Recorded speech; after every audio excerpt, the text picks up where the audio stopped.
ആലുവയിൽ പച്ചക്കറി വിൽപ്പന സ്ഥാപനത്തിൽ നിന്നും 30 ലിറ്റർ വെളിച്ചെണ്ണ മോഷ്ടിച്ച പ്രതി പിടിയിലായി. ജാവേദ് എന്ന ഇതര സംസ്ഥാന തൊഴിലാളിയാണ് പെരുമ്പാവൂരിൽ നിന്ന് പിടിയിലായത്. അമൽ സുരേന്ദ്രൻ വിവരങ്ങളുമായി ചേരുന്നു. പറയാമൽ. കഴിഞ്ഞ ദിവസമാണ് ആലുവ തോട്ടുവായിലുള്ള ഒരു പച്ചക്കറി കടയിൽ നിന്ന് 30 കുപ്പി വെളിച്ചെണ്ണയും പാലും അതോടൊപ്പം തന്നെ ചില പച്ചക്കറികളുടെ പെട്ടിയും ആപ്പിളിന്റെ പെട്ടികളും അടക്കം മോഷണം പോകുന്ന CCTV ദൃശ്യങ്ങൾ 24 പുറത്തുവിടുന്നത്. വെളിച്ചെണ്ണയായിരുന്നു പ്രധാനമായും മോഷ്ടാവിന്റെ ലക്ഷ്യമെന്ന് പറയുന്നത്. വെളിച്ചെണ്ണയുടെ വില ഇപ്പോൾ കുതിച്ചുയരുന്ന ഒരു സാഹചര്യത്തിലാണ് ഇത്തരത്തിലുള്ള ഒരു മോഷണം ഉണ്ടായത്. ഈ പ്രതിയെയാണ് ആലുവ ഈസ്റ്റ് പോലീസ് SP-യുടെ പ്രത്യേക സ്ക്വാഡ് പെരുമ്പാവൂരിലെ ബംഗാൾ കോളനിയിൽ നിന്ന് ഇന്ന് വൈകിട്ട് 6 മണിയോടുകൂടി കസ്റ്റഡിയിലെടുക്കുന്ന സാഹചര്യമുണ്ടായത്. നിലവിൽ പ്രതി ഇപ്പോൾ ആലുവ ഈസ്റ്റ് പോലീസ് സ്റ്റേഷനിലാണ് ഉള്ളത്.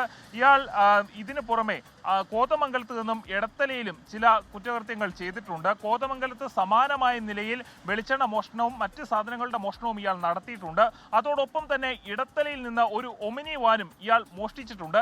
ഈ ഒമിനി വാനിനെ അടക്കം ട്രേസ് ചെയ്തുകൊണ്ടുള്ള അന്വേഷണമാണ് പ്രതിയിലേക്ക് എത്തിച്ചേരാൻ പോലീസിനെ സഹായിച്ചത്.